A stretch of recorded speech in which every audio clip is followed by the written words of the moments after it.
Okay guys, may check tayo ngayon na LG automatic washing machine. Hindi nag-i-spin ito guys, sabi ng customer. May nilalabas siya na error, OE error. Yan, testing natin guys. Yan, ang bagal bumaba ng oras niya guys. Kahit walang laman yung drum niya, wala siyang tubig na nilalabas o dinidrain. Hindi talaga siya mag-i-spin guys. Pag tumagal ito, saka nalalabas yung pinaka OE error niya. Hindi na natin hinintay guys.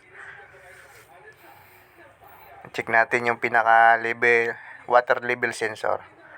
Kasi alam naman natin pag OE at PE, pwede ito ang dahilan guys. Water level sensor. Okay, check natin. Okay, may reading siya na 23. Yan, bumababa siya guys. Bumaba siya hanggang 22.4. Kung tutusin guys, goods pa yung reading na yan guys. Pero malamang mechanical yung sira nito.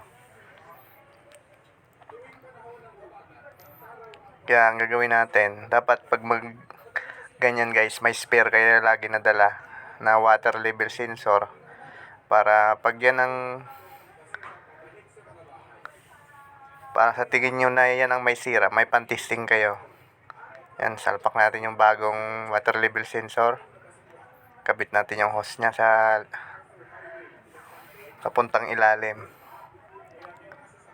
Yan, kabit natin yung pinaka-clip niya parang walang hangin na sisingaw.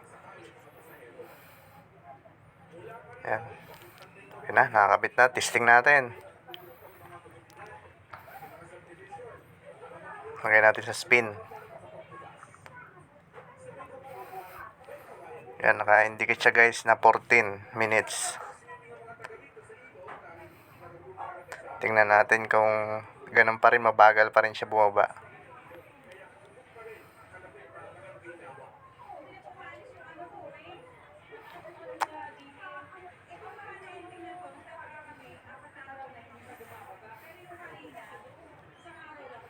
Yan guys. Tumalo na agad siya sa 10 minutes. Hindi na siya dumaan pa sa 13 or 12. Pag walang laman guys, wala siya nilalabas na tubig. Mabilis lang bumaba yan. Pag may laman, saka yun yung mabagal siya. Yung oras niya na yan. Yan, tingnan. Kita natin, umikot na yung drums guys.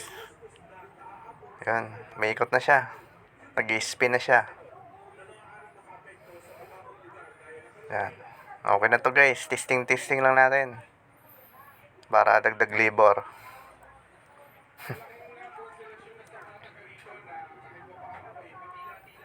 Yan, okay na guys.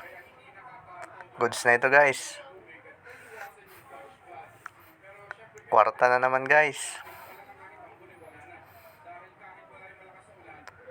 Subscribe niyo yung YouTube channel ko guys para sa iba pang videos na i-upload namin.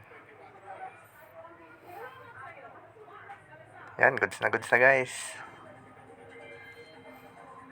Okay, maraming salamat sa panonood.